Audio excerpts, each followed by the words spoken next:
think we might be up here. Let's see. Let me get this set up here.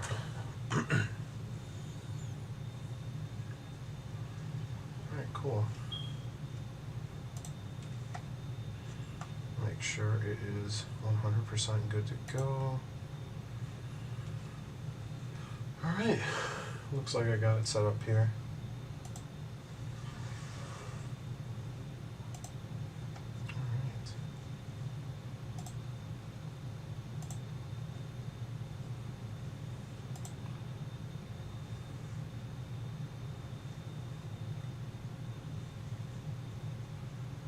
I think it's going here.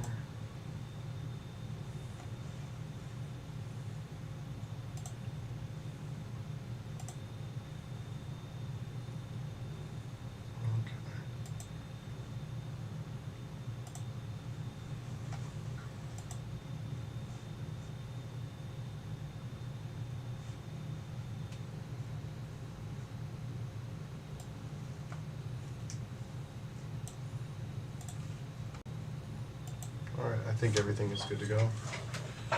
Alright, hey guys, it's Chase, and tonight I am working on an iPad, putting it back together. I did the charging port on this, and everything seems to be good to go. Now I just need to put it back together, so that's pretty much what I'm doing tonight. I figured I would just turn on the live stream while I was here at the shop and hang out with you guys for a few minutes while I put this back together, and we'll just relax and hang out, I guess. Alright. Cool. Alright. Cool. So I should probably get this here in view. And get this moved over. Alright, and then let's get this in view.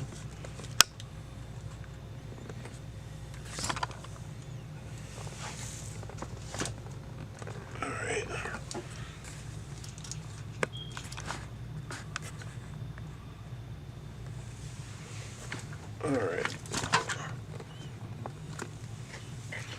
Okay. Let's get this set up here. There we go.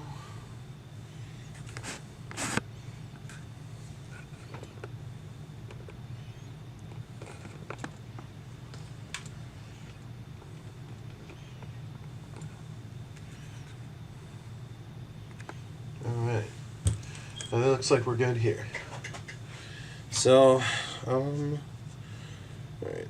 I gotta get the speaker put back in, a couple screws, I gotta get that bracket up top, might as well do that real quick. Alright, probably goes like this.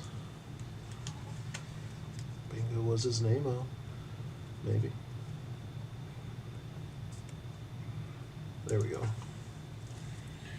And grab the screwdriver, wherever it is, I always lose it.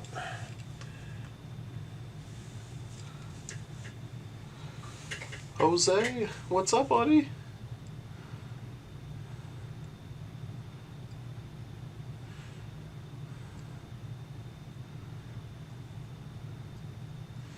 Oh, Jose, don't worry about it, man.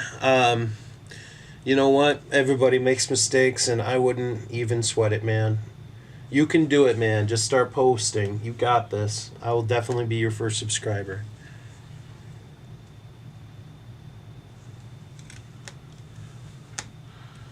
It's good to see that you're hanging out with us tonight. Appreciate that, buddy.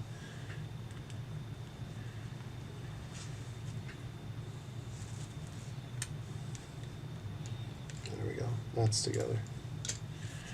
All right. Now I can probably work down here now. Make sure it's in frame. Looks good. All right, cool.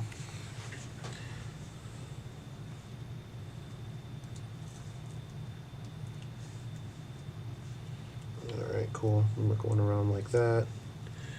Now we can put this antenna back in here, right over top of the speaker.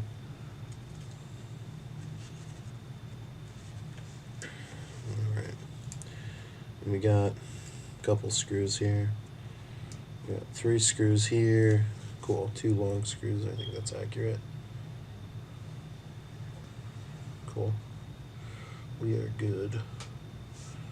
It's much more simpler than I thought it was. Okay.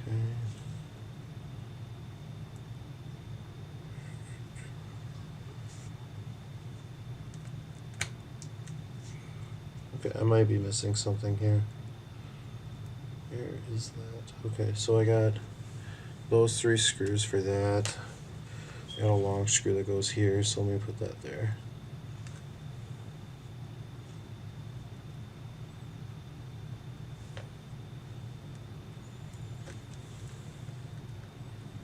There we go. That's going in.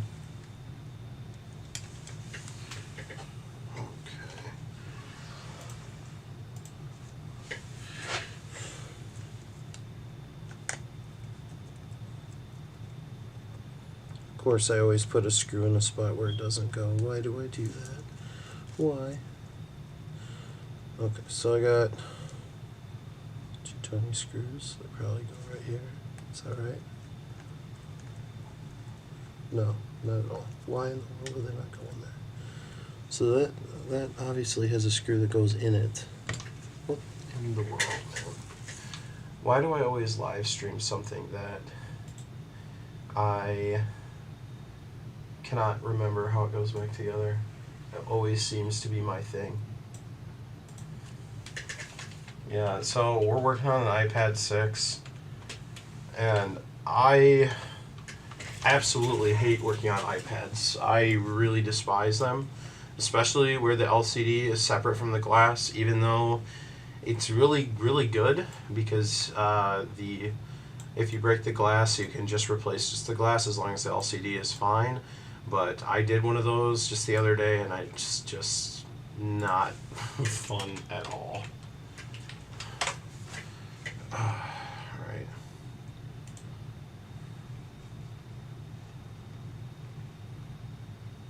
Okay, let's see here.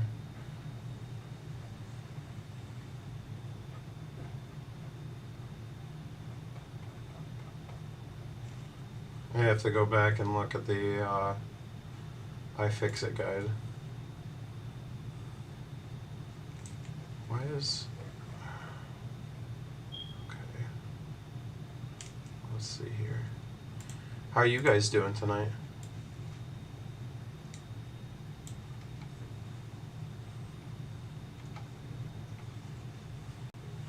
Are you guys doing good?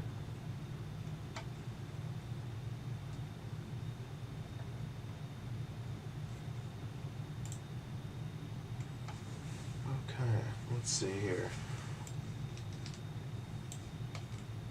I'm looking at a teardown video because I just need to make sure when taking out this.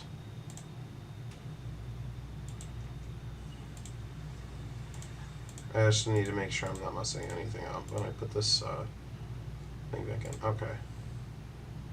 Alright, so I'm not crazy. Alright. And duh, I could have looked at the screws right over here, right? Obviously there are 3 screws that go there, right? I could have just did that. And these are probably the screws right here. There it is. I couldn't remember. It's been a couple of days. So this iPad had some really weird charging issues where it would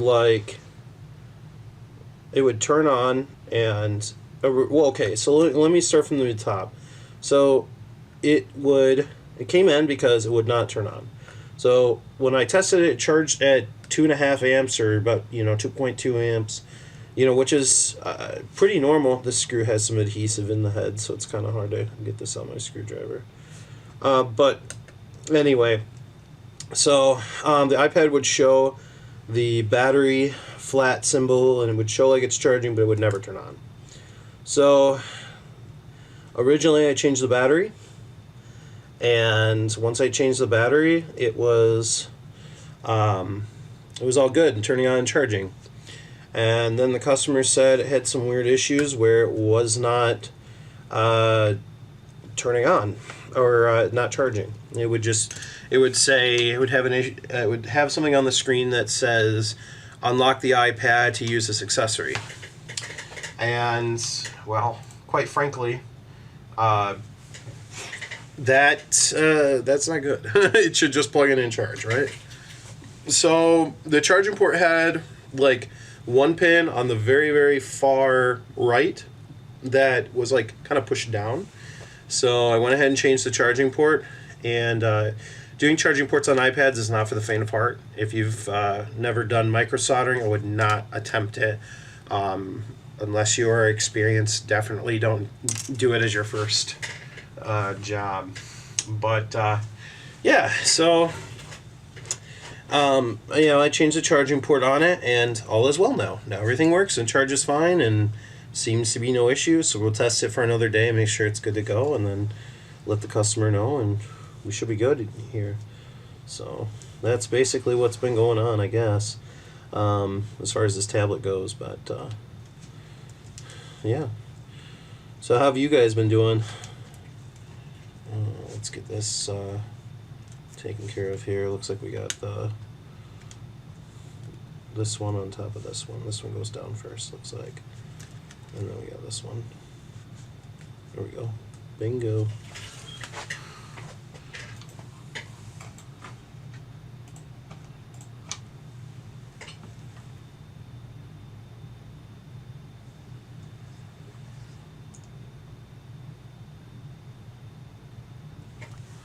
That's awesome, Jose. Thank you, man. I really appreciate that. Yeah, if you ever want to send something to me or however, you can just send it to my email at chasefornierrepairs@gmail.com. Hey, what is going on there, guy? Good to see you, man. Alright. Okay, so we got these two antennas. Gosh, I wish I had something else to live stream, but you know what? I guess a live stream with an iPad 6 just putting back together is better than nothing, right?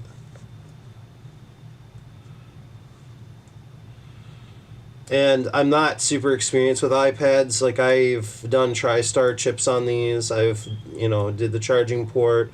I've done shattered glass. So I'm not super experienced, but yeah, I mean, you guys get to watch me not struggle, but struggle a little bit, because I don't do these every day.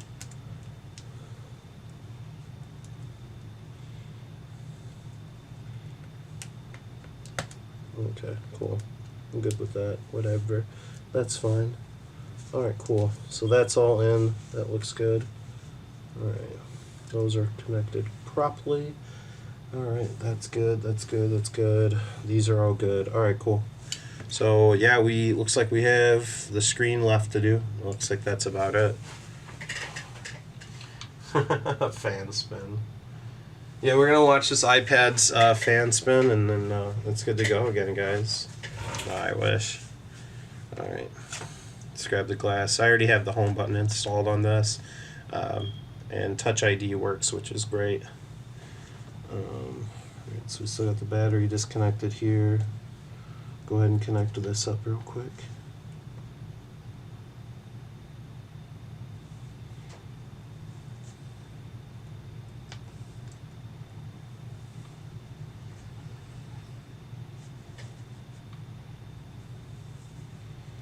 Okay, cool. Okay, let me fix the camera here. Gotta check my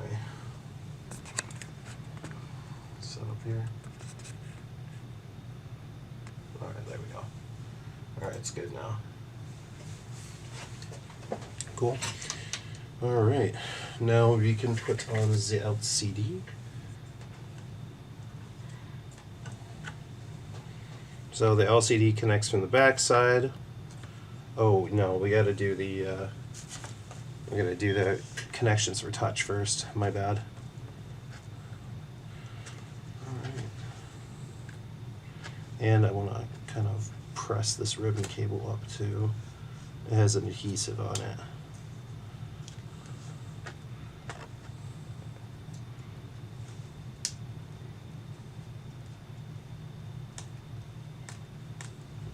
Good here. Second one.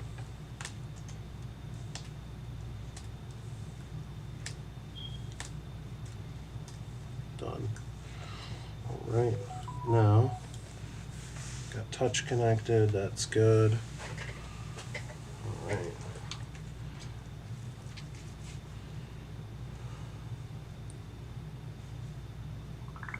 Cool. Okay, now I gotta connect the LCD. Finally, officially, right?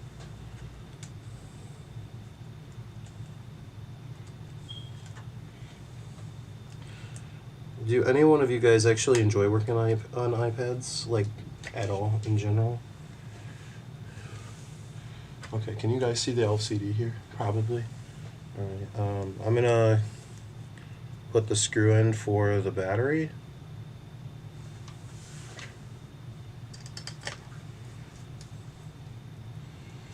Okay. And power it on. Does it work? There we go. Cool. It's working. Alright, now I guess I can go ahead and put these 3 screws in for the cowling up here for the touch, home button, and LCD. There's one.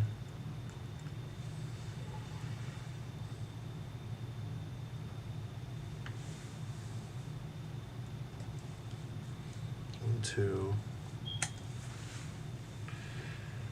And 3.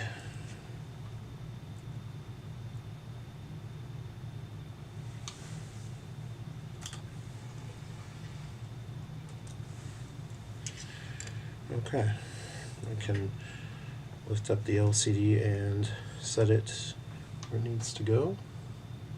Done. We can check the home button. Home button's working. And touch. Do we have touch? Touch is working. That's great. Cool. And of course it's at 100% as far as the battery goes. But I can still kind of show that it's charging here. Where is the... Here we are. I have an iPad charger here that has one of these bricks. Alright. And it probably won't show a current draw because of being at 100%. There's no reason. But it does charge right away. Hold up, does it? Okay, it made a sound, which is great. Volume's on this side. I don't know if I can turn up the volume. Let me... you know what? It's fine. Yeah, we got a charging current of like 1 amp right now, which I mean I think that's, yeah, it's teetering at about 1 amp, which I think is probably healthy. All right, so that's good. The charging port is like brand new, so that's great. All right. So what I will do next is I'm gonna have to clean off the LCD. So let's go ahead and grab a microfiber towel, microfiber cloth.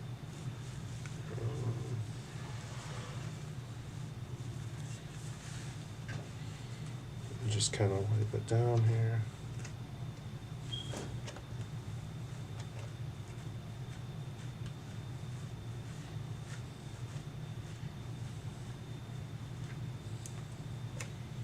All right, cool. All right, we should be able to close this up here. Okay, no, probably not. We got some fingerprints on the underside of the LCD, or excuse me, the underside of the glass. So let's put a tad bit of isopropyl alcohol under this and just wipe it down. Okay, cool. Should be good to go here.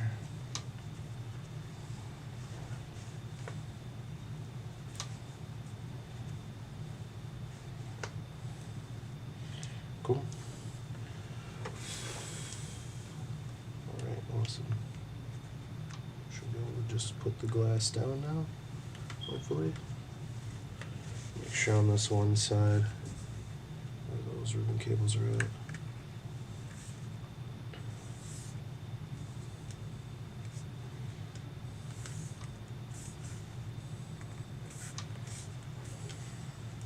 Perfect. All right. Let me put it in the password.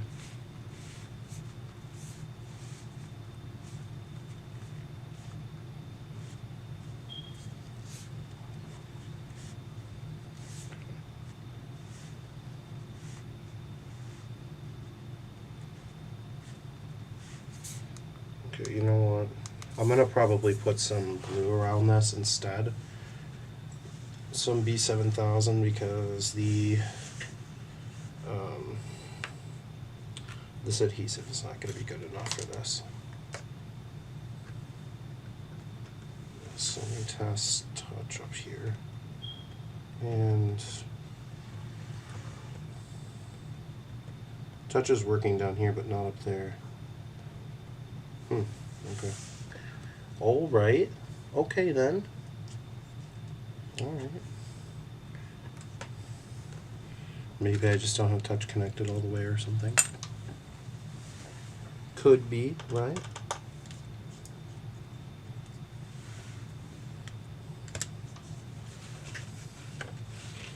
I'll isolate the battery here. Cool. Alright, cool. Thank you.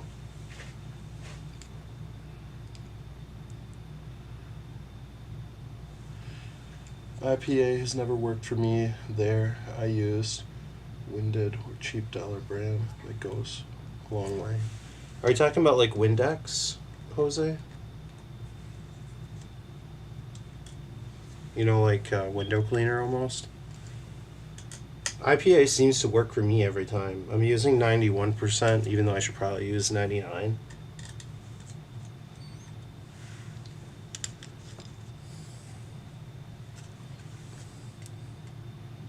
I'm not going to give up with this iPad. We're going to do this.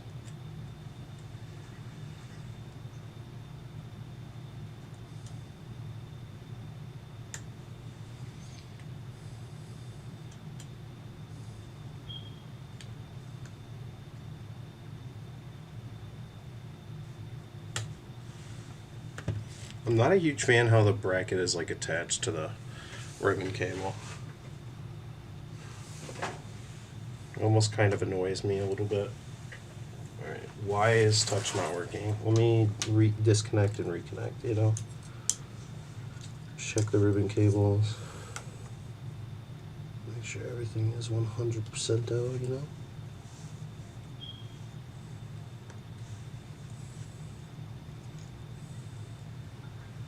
Everything to my naked eye looks fine.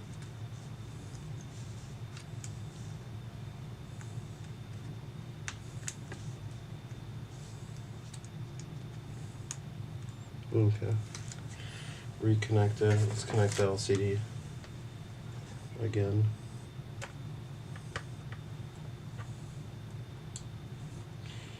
If for some reason like the digitizer is like messed up or something, I do have a spare, which is totally cool. So we can always test and see what's up.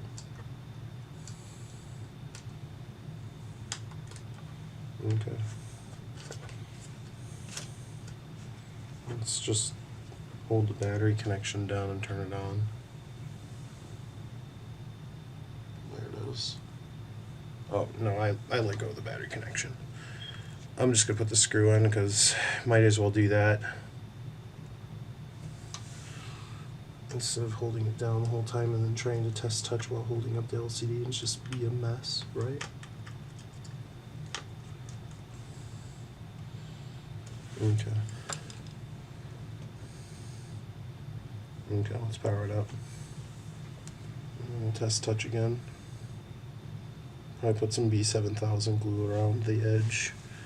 And then clean off the screen and seal it shut and put a press on it.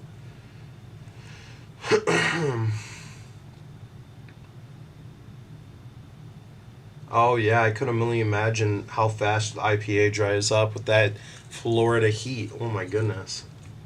I know up here in Michigan, I think it's. I'll tell you how cold it is up here right now. Let me look this up.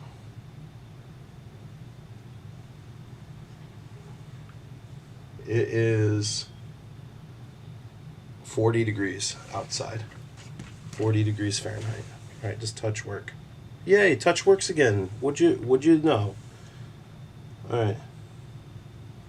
Does touch work down here? Okay, cool. Yeah, all right, we're good then. All right, awesome. All right, let me put in the password real quick. Make sure home button's working and all that good stuff. All right.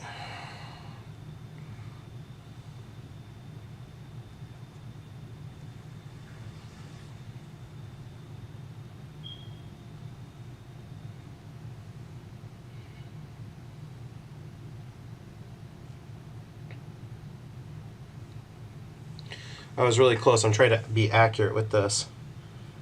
Okay, one. There we go. Okay, cool. I got it.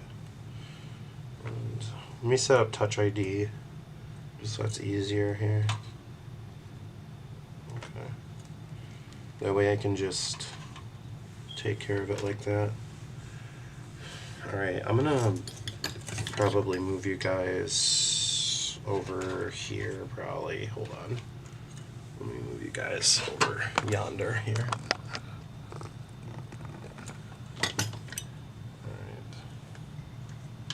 Alright.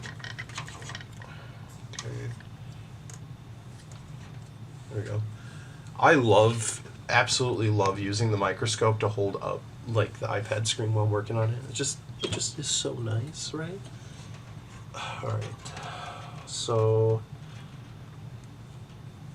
this is what I gotta do. I gotta try to put some B7000 glue, and I need to make sure everything is clear so that I can set the glass down. That is probably one of the more crazier things with iPads that I'm not like super fond of doing. Just trying to make sure everything is 100% clean, and then it almost is like an impossible task. Oh, before I forget, I gotta put the 3 screen touch bracket cowling screws in. Almost forgot to do that.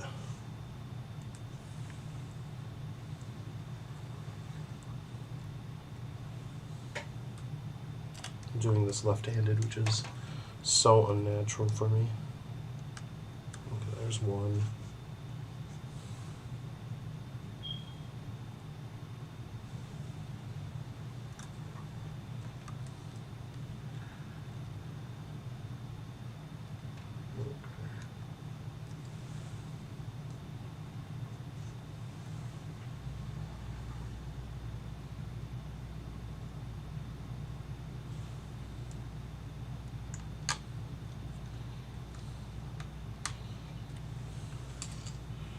Alright, so the way that I've been trying to do this to get this super clean is use a air compressor to like lightly blow, almost like like a canned air, you know, blowing across the screen to get the rest of the dust off. So I might turn on the air compressor here in a few, so RIP to those with headphones. I'm just warning you now before it gets crazy in here. Alright. So I'm gonna put these 4 screws in for the LCD, and we're gonna make it all nice here.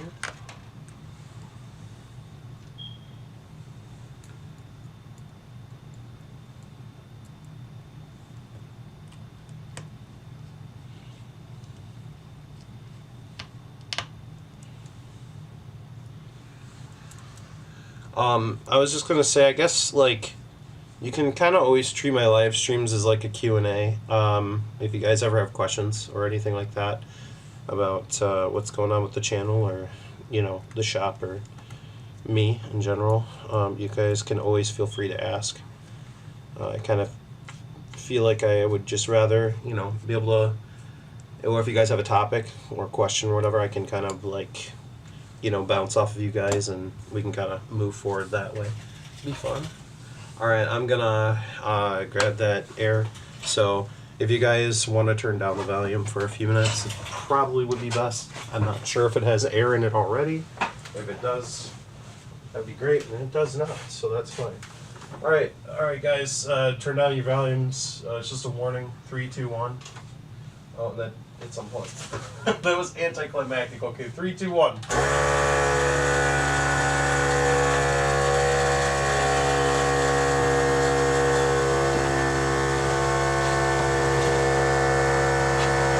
Just have right there.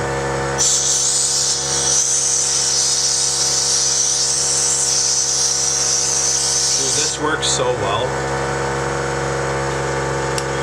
Sometimes I like to turn on the fume extractor too to kind of like hold us, and then sometimes use like a like if it's got some.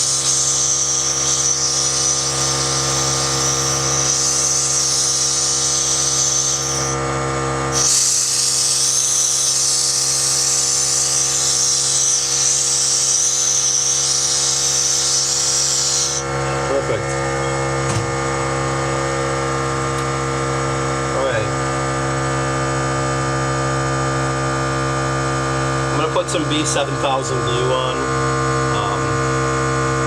mainly around, let me try to make sure this is good to go.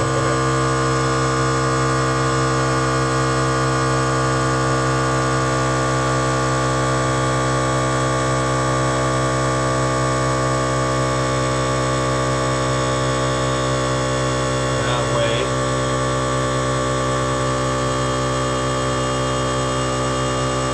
It just works real nice. It seats.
Touch is working, which is great.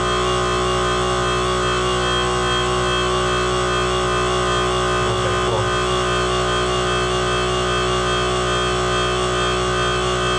It's working. That's awesome, man. Okay,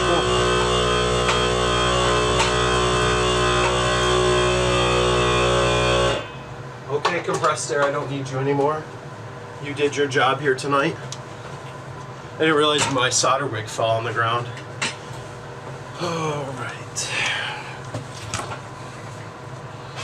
Okay, so what I'll probably do, because this iPad is working, and it looks just fantastic, and I'm very, very pleased with it. I will probably set a couple of books on it, and just let that B7000 cure. And then we should be good to go with this tablet. Just fell. Oh, mouse fell. Nice. Alright, I'm gonna grab the mouse. Right now I'm using a wired mouse because I had a keyboard, a wireless keyboard by Logitech, and somehow I lost the adapter for it. And I don't know how I lost it, but I did. Okay. Let's see here real quick. I'm gonna grab some books and a clamp and just clamp everything down, and should be good to go here.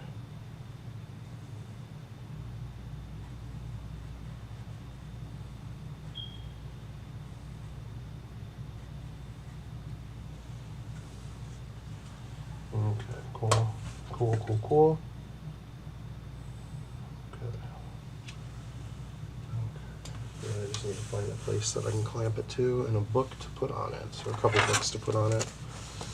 And then once I'm done here, we can just chill for a minute and maybe QA for a little bit, and then I'll probably hand you guys off and we can just be done for the night. That'd be fun.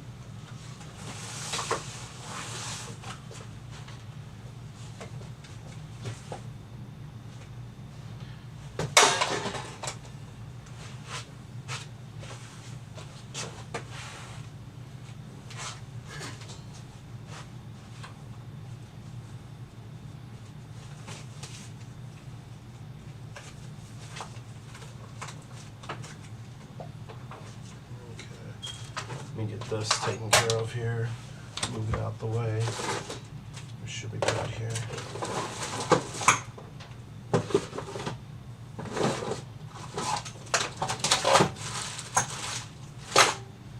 We got a bunch of stuff here on this edge of the desk, and it's just kind of everywhere.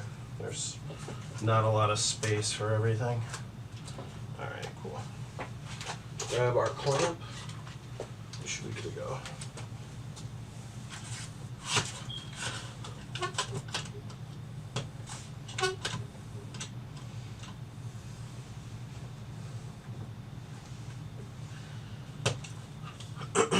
Let me double check here. Make sure everything is good.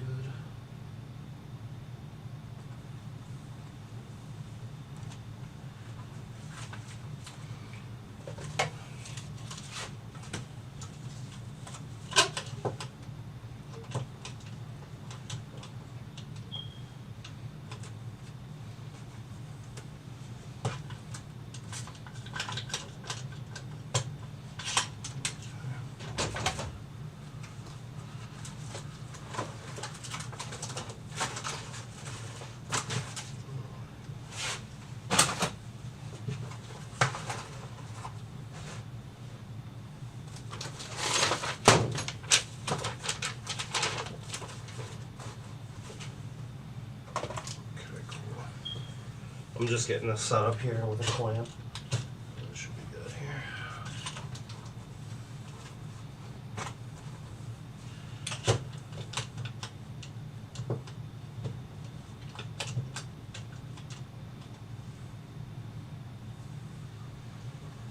Okay. All right, I think we're good here.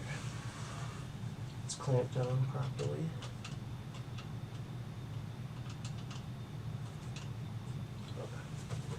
Alright, we're good. Gosh, that took way longer than it needed to.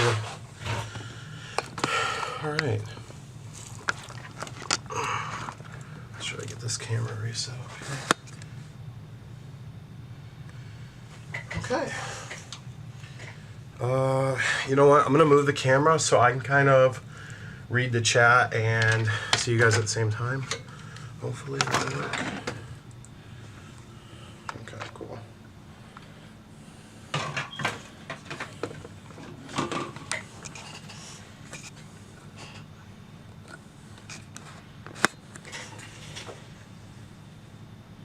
There we go.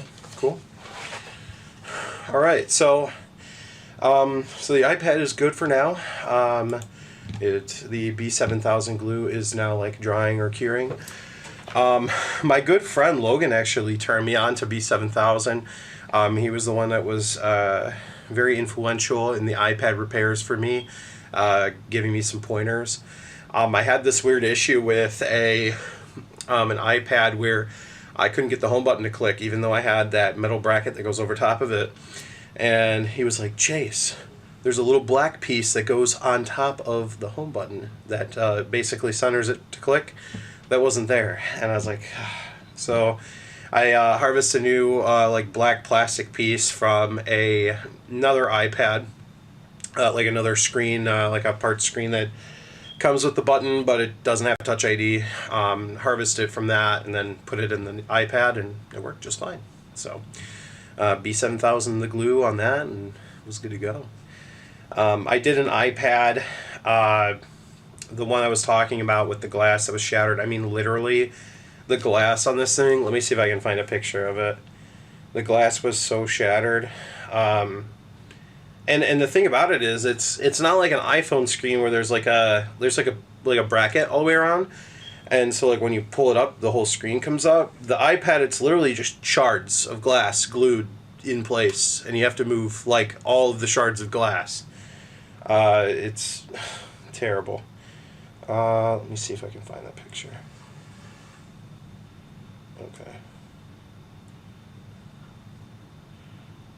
Yes. This was the iPad. That was the iPad there. Hey, computer booter, what's up, man? Yeah, this was the iPad, completely shattered. I mean, dude, like, you see that corner? The tiny shards, like microscopic shards of glass? I mean, goodness gracious. Like, you know, some of these the bigger areas right here, like, they would still spider web when I was pulling it up. You know, like, heating it and trying to pull it up was just a nightmare. But yeah, no, I got that iPad done, and I was able to save the LCD, and it's... I'm not a fan of iPads. I'll just say that. I would prefer to stick with, like, micro soldering, if anything. I mean, that's like my passion. I love fixing circuit boards. I really enjoy it. This was that iPad charging port that I did the other day for the iPad that we were working on. Stop repairing iPads, iPhones, Apple phones. Yeah, I actually, believe it or not, what's funny is I actually have an iPhone X right here. This was my iPhone X that I had never done a board separation on before, and yeah, this is it now. But I have everything for an iPhone X except a good working logic board. What's funny about the iPhone X is it was a 256 gig fully unlocked iPhone X. I bought a new housing because the whole thing was cracked. I bought a whole new housing and screen, and then it was the whole reason I bought this tool right here, the I don't actually know how to pronounce this, but it's the iCopy Plus 2.0, but I can't remember the company it's by. But anyway, I bought one of these, and I actually used it for the first time the other day when I did an iPhone 11. I had a gentleman bring in an iPhone 11 for a screen replacement, and I didn't even realize this could read the EEPROM data from the iPhone 11 up to the Pro Max, which I was like, dude, this works so well. But yeah, there was an issue with the logic board on the iPhone X. It worked, and there was an issue with sound, I believe, sound not coming out of the bottom speaker. So right now, I do not offer any repairs for sandwich boards, just because, and really, I don't get asked to do any iPhone X repairs anyways, but I don't do them right now at all because I have zero experience with reballing. I'd like to eventually get like one of those eye sockets, and then of course I have the iPhone board there. It's in pieces. Eventually, I'd like to try to like fix it, reball it, put it back together, and kind of repair it myself. But right now, that's just kind of not an option. But what was I going to say? Okay, I want to tell you guys something that's really interesting about Apple repairs when it comes to being Apple certified. Now, I am Apple certified. I work for a company as my second job, and it's an insurance company that we basically just fix phones for T-Mobile.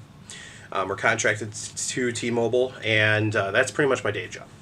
Now, the really interesting thing, contrasting between something like this, where you copy the EEPROM data from the original Apple screen and then you write it to your new screen. The difference is this: with certified Apple repairs, what ends up happening is, I'm going to just give the example with an iPhone 11, since that will read the EEPROM data from an iPhone 11. So essentially what happens is you change the screen on the iPhone 11, and you will it does have the proximity sensor already built in with the earpiece speaker. So pretty much you just take the old screen off, replace the adhesive, put the new screen on, put the cowling brackets in, seal it up, call it a day. But then when you turn on the phone and it's not married, so then you have to run it through a Mac OS program that Apple gives you called RepairCal. And RepairCal will essentially put it into recovery mode, and then RepairCal will detect the device, and once you run it through Apple's system to get approved for repair, Apple will remarry, the screen has a serial number itself, and Apple will remarry the screen serial number to the new device, or to the device. So the new screen will have the serial number married to the device. So the screen has the same or has a different serial number, and then will be remarried. Sorry, I had to repeat myself several times because I had to think through. Now, the way that this device that I have works for third-party repair is that we take the serial number from the original Apple screen, and then we write it to our third-party screen. So it's essentially like the screen was never changed. It's the original screen still. And that's the way Apple recognizes it. But the way Apple does it with their repair programs is that you take the serial data and pretty much remarry it from the new screen to the board. So that's pretty much how that works. With Samsung phones, when we do Samsung phones, there is no remarry process. You literally just move the board over from the old frame to the new frame, and it just works.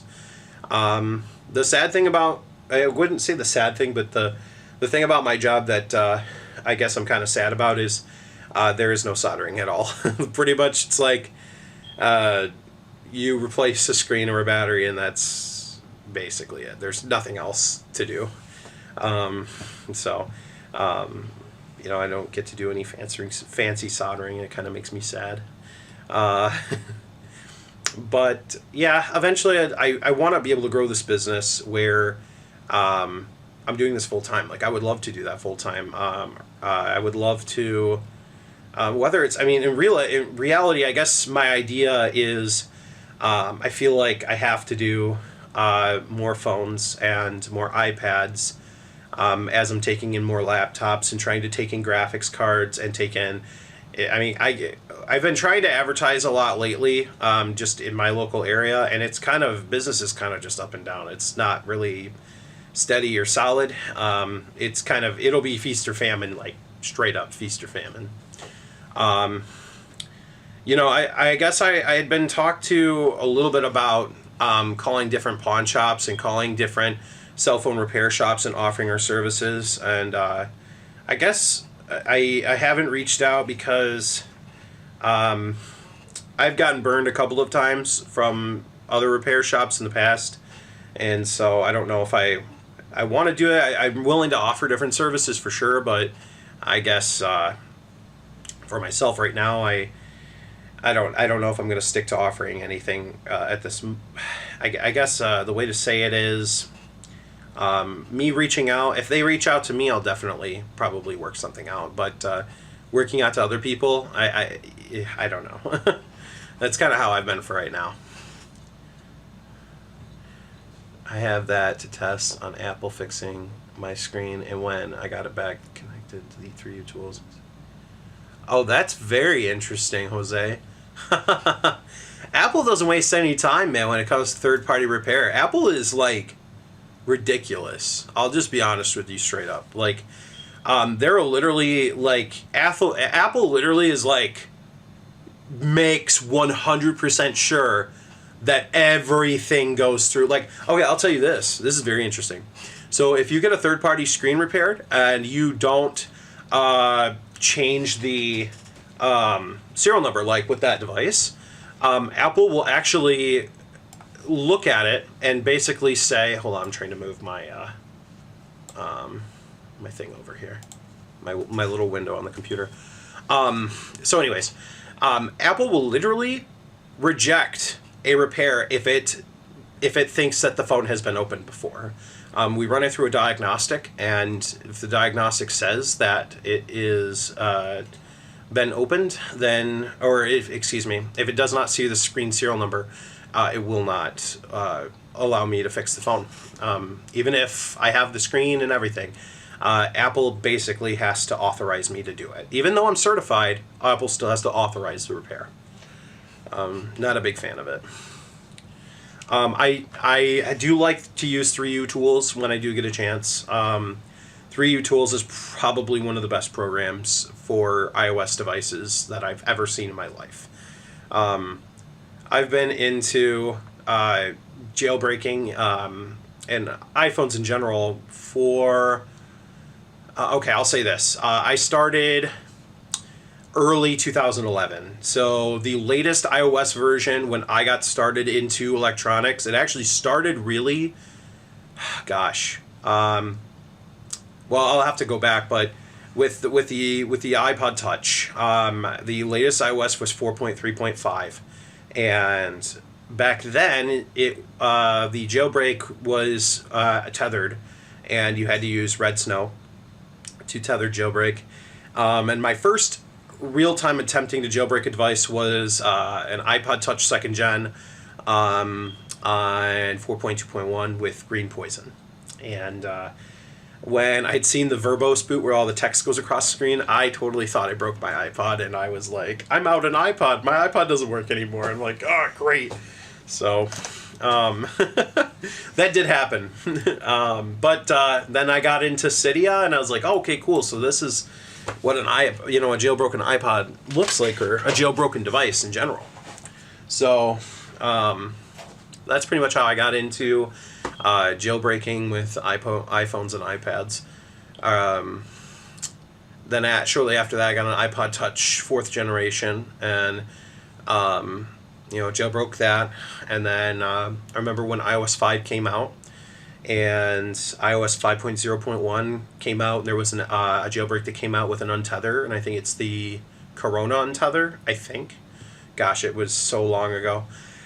And then iOS 5.1 came out, and it was a tethered jailbreak, because the jailbreak the exploit that was used was Lime Rain, and it's some sort of USB bug exploit for the iPhone.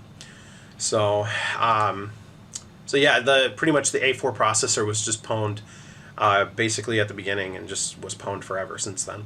And then we didn't see another jailbreak like that until Check Rain, I think, or Checkmate, or whatever the jailbreak is now for the devices. And that's for, I think it's A5, which is iPhone 4S, I think, all the way up to iPhone X, which I don't remember which chip it has in it.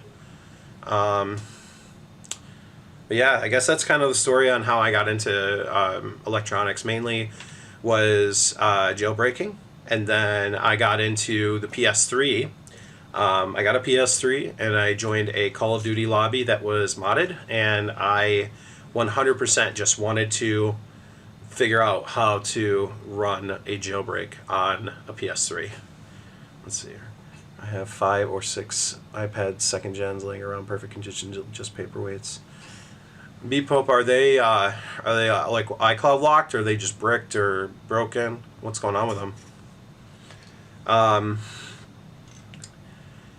So as far as the PS3, how I got into repair, I had a 3000 model PS3, and if you guys, okay, so back when I started, the firmware version for the PS3 was 4.11, and that would have been midway through 2012, probably beginning 2012-ish. That was when the current firmware was. And so I scoured the internet looking for jailbreaks on 4.11, which did not exist. They were all fake. They were all RAR files that had passwords on them, and then ran through like 100 billion surveys. Let's see. Planned obsolescence of the... yeah, I know. I think the latest firmware for that iPad is like 9.3.5, which... gosh, dude. Anything past iOS 6 is just... it sucks. Okay, this is just my opinion. This is not the fact of life. But my opinion is anything past iOS 6, ever since iOS 7 came out, was just... it turned me completely off to Apple. I loved iOS. I loved iOS 4 through 6. Well, technically, if you want to go back all the way back, but I started at 4. But 4 through 6, amazing. As soon as 7 came out, it was so buggy and just crashed all the time. It was just like, this is worse than like a bad jailbreak. It was, and this is official firmware. It was horrible. But yeah, as far as the PS3 goes, I finally came to the realization through looking online that my PS3 was not hackable at all. I had a 3000 model, which could not downgrade back to 3.55, and it was pretty much a paperweight to me if I wanted to jailbreak. Point I'm getting at, would jailbreak allow any apps that would allow them to be used as wireless monitor for Raspberry Pi or something? Well, the thing is I don't know much about Raspberry Pis. The most I have is an Arduino, and I don't. Oh, okay, a wireless monitor, like like a screen, like because it runs Linux, I think. Gosh, I don't know. You could definitely look into it because there are some pretty cool stuff in the jailbreak scene that you should definitely like do a little bit of research in. Otherwise, with a jailbreak, I mean, if you're good at coding, then you could probably come up with something pretty easily. I guess with now with the PS3, I had the 3000 model and I put it on Craigslist to trade for an older PS3 that I could possibly have on 355 or jailbreak. And so a guy contacted me and had a A01 PS3, which is a backwards compatible and probably one of the most sought after models, even though it tends to have yellow light of death more often than not. So I drove about 40 minutes north of where I was living and met up with the kid. And I think it was probably one of my first real deals that I did on Craigslist. I traded my Slim for the Fat. I had the Fat and I was so happy. I got home, I plugged it in, and the HDMI cable wouldn't go in. And I turn around and I look, the HDMI cable was all smashed in. And I was really sad.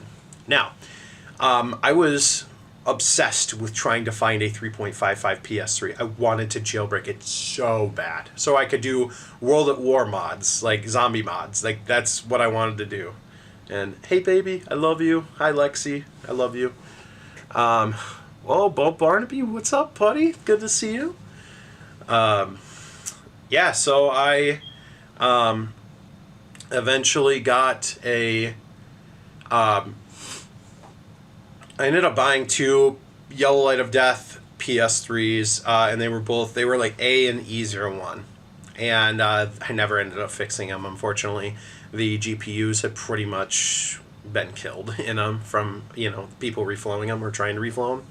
So I think I spent like $50 on those PS3 boards, and then I had this idea one day because I was looking at the boards in my room, and I was looking at the multiple. There's probably 19 connections for the HDMI plus the 4 for the anchor points, and I kept thinking to myself, okay, how about because I knew I couldn't use a soldering iron to remove that port, and I was thinking, like, how could I remove this port over to my board?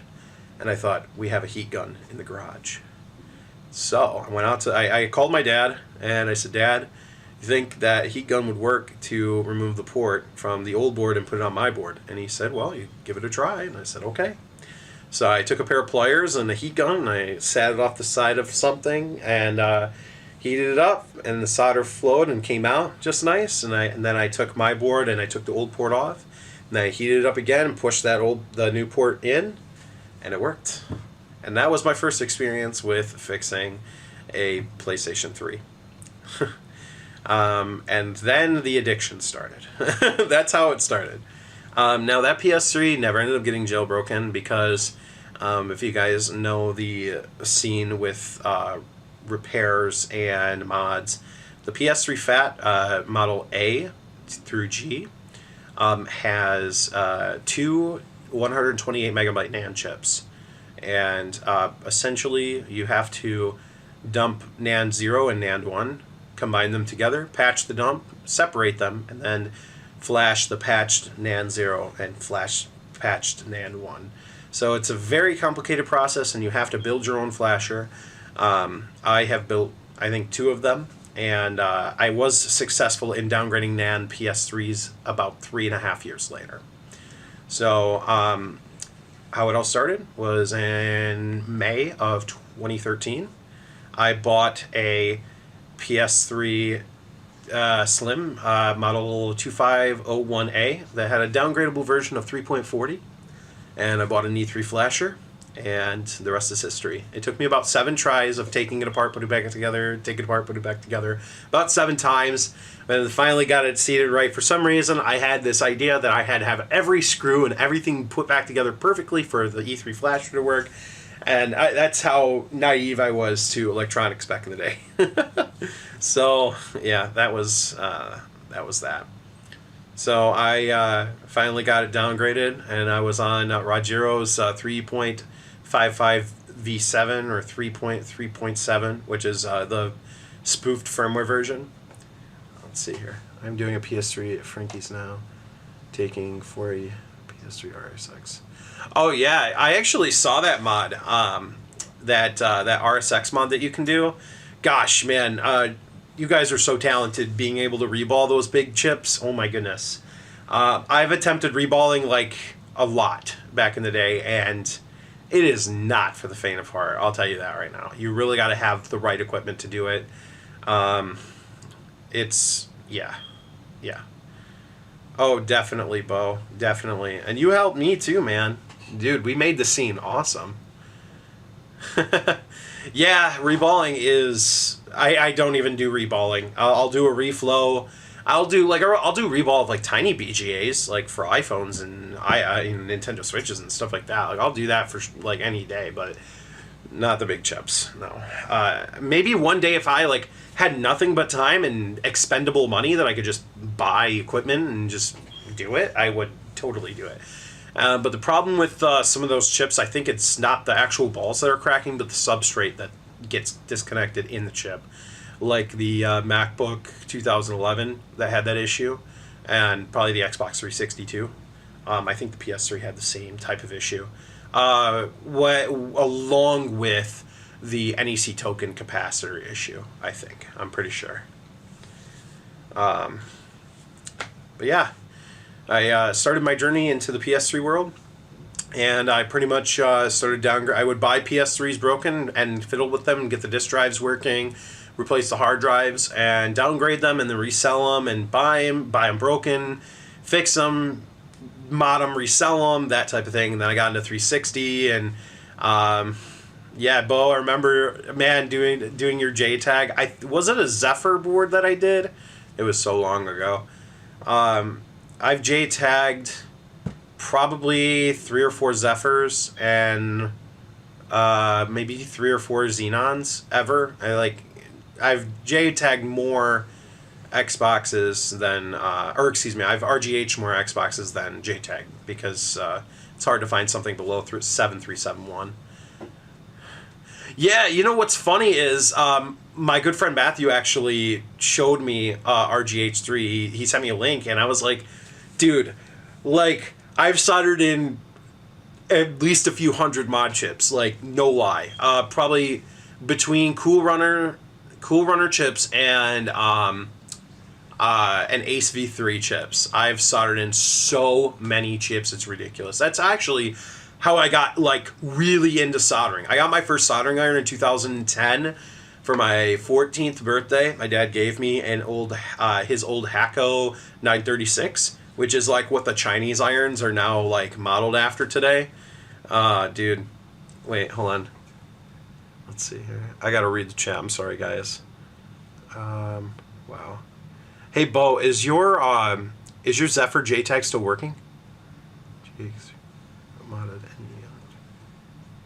Oh, dude, like the TI 380 or the TI 83, that's really cool. I've always wanted to mod a calculator or like, you know, jailbreak to run apps, but I never did it. That's really cool. Oh wow, you started on RGH3. Yeah, no, I wish we could have started on RGH3, man. Like, what is it? 2 wires and like a couple of resistors or something? Like maybe like 2 wires and like 2 resistors within the circuits or something? Dude. Oh my goodness. Oh, okay. That's pretty cool though. That's pretty cool, man. Gosh. Yeah, I got out of the modding scene years ago, and so I don't know much about it today. What's funny is, and I will tell this story real quick, the PS3 exploit website, let's see here. The one that you use, it's like a WebKit exploit. Let me look this up. Okay. So back probably 2014. All right, so you guys know the website PS Exploit, or what is it? No, PS3 Exploit.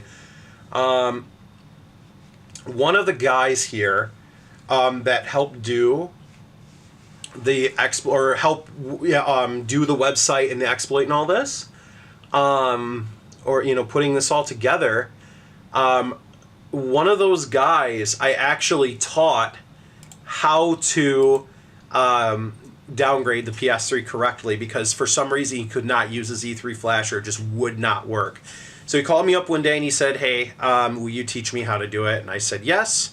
And he brought 2 PS3s over, and I said, just pay me to do them, and I'll let you take pictures, and I'll show you exactly what you need to do. And so he learned from me, and that was kind of funny that he ended up helping with the PS3 exploit team, and I was one of those guys that helped him out, which is kind of funny. Let's see here. Yes, please donate to PS Exploit if you use it.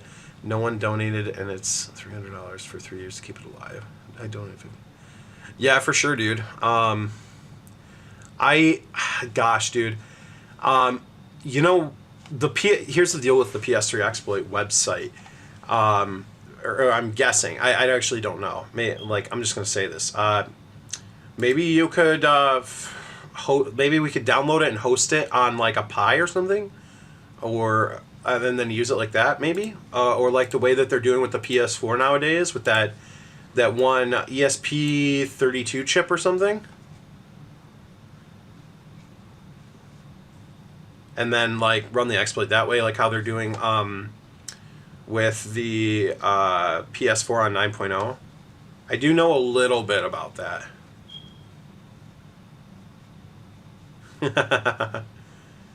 Wow, Jose, that's amazing.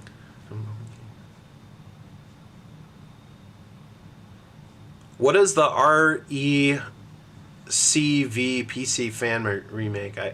Is that a game maybe? I don't know what that is. I'm sorry, buddy. Man, I don't know. Maybe I'll give a couple bucks to it or something. I don't know. Possible. But if they could, oh, okay, that game. I actually know nothing about it because I've never played any of the Resident Evil games. Haha. Let's see here. The guy that I originally helped, this was his name. Let me copy it and paste it.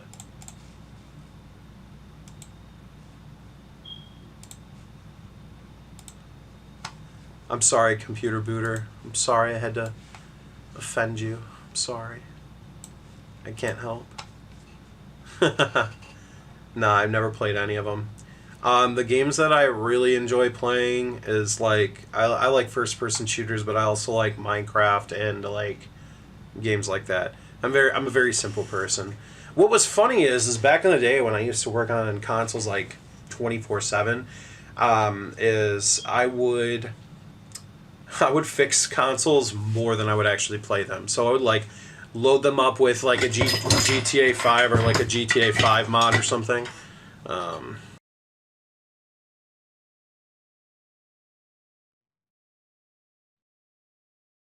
The camera for some reason like just went out. He said, "What's that timer?" And I'm like, "What timer?"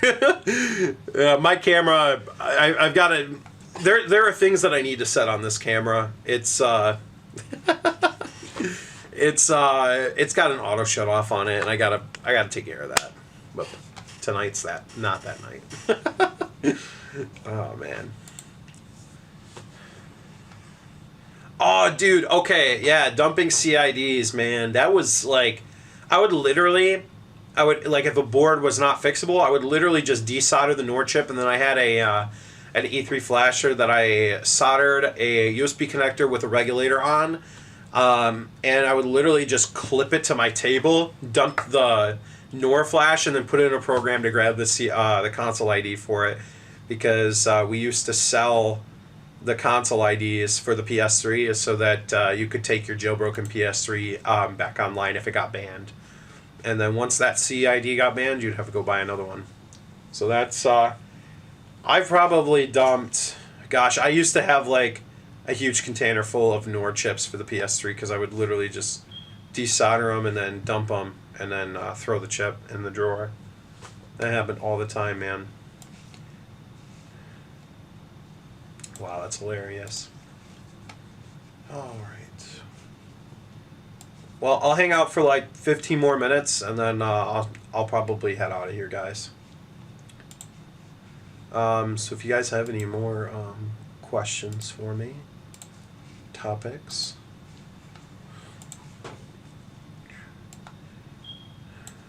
Yeah, if you guys have not checked out my 2 latest videos, the first one is a Nintendo Switch where I did the SD card connector, and I also ran a jumper because the customer ended up messing up one of the traces on the board. I did that one, and then 12 tools that every repair shop needs to have and needs to know about. I'll add to that list an alcohol bottle that you can spray alcohol out of. Yes, this is the best. I love one of those. Okay, Bo, take it easy, man. It was awesome hearing from you. I really appreciate you joining in the chat. That was just wonderful, dude.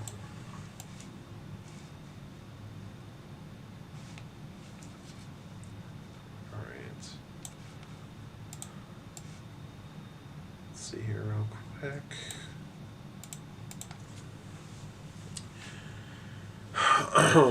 Wait, is the live stream down here?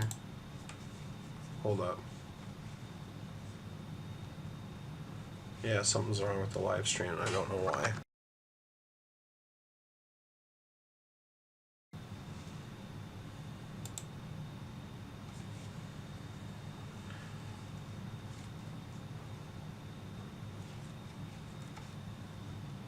Can you guys hear me at all?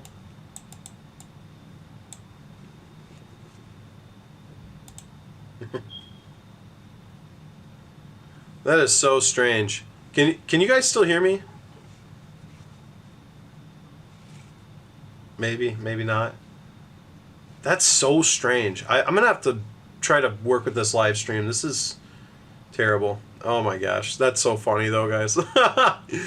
Well, yeah, all right. Well, I guess I'll just shut the stream down now because I don't know what's going on with the video. The video's all sorts of messed up right now. So, but yeah, I really appreciate you guys joining in and just hanging out with me for a little bit while I worked on this iPad and just sit down and chat. All right. Well, I will see you guys in the next video, next live stream eventually when I do another one. The live streams are going to be super random. They will just come when they come, and just that's just how it'll have to be. My time is just very, very limited when it comes to things, and when I do live streams, it'll just be on the fly. So, and then, yes, ventriloquist. All right, guys. Yeah, hopefully I'll push out another video here soon. You guys take care. Have an awesome night. It was good seeing you guys.